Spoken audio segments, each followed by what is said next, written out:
Number 15, the height in inches of 12 students are listed below. Then they give us all this data: 61, 67, 72, 62, 65, 59, 60, 79, 60, 61, 64, and 63. Which statement best describes the spread of these data? So 1, the set of data is evenly spread.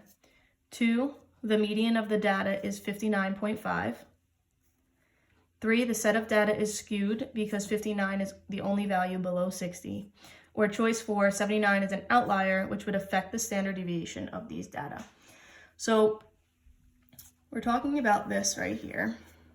And the first choice, it says the set of data is evenly spread. We did talk about that briefly in some of the previous lessons, but we didn't go into too much detail. Same thing with number 3, the set of data is skewed because 59 is the only value below 60. So I know up here 59 is the only number that is below 60, so this might be true, this part, but we don't necessarily know if it's skewed just based on that. So we're going to go with the 2 easier choices first and see what we get. So it says 2, the median of the data is 59.5. Well, I know I can find the median pretty easily by using the calculator. So I'm going to go into my calculator, hit stat, hit edit, and I'm going to enter all of that data into this L1, which I already have done. You just hit the number and then hit enter for each one, and it creates the list. After you have the list, you're going to hit stat, go over to calc, 1 var stats, go down to calculate, and it gives me all of this information. So the median I need to scroll down for, it's MED in the calculator. And the median in the calculator says 62.5. Well, my choice says 59.5, so I know that one's not true. Let's talk about the outlier next. It's telling me that 79 is an outlier. So in order to figure out an outlier, I need to find the IQR first, which is the interquartile range. Now the interquartile range is found by doing Q3 minus Q1. So I'm going to stay in the calculator exactly where I was, and I'm going to find Q1 and Q3. So Q3 here is 66 minus Q1, which is 60.5.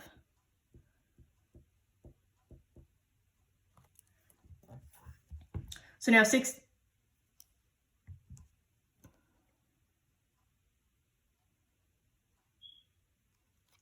minus 60, I'm sorry, 66 minus 60.5 is 5.5. Now my next step is to take that 5.5 and multiply it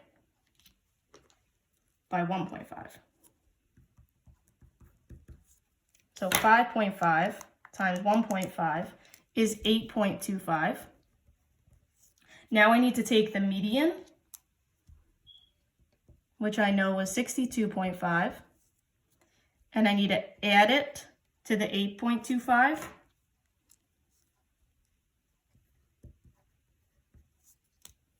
And I need to subtract it to the 8.25. So when I do 62.5 plus 8.25, I get 70.75. And I get 62.5 minus 8.25, which is 54.25.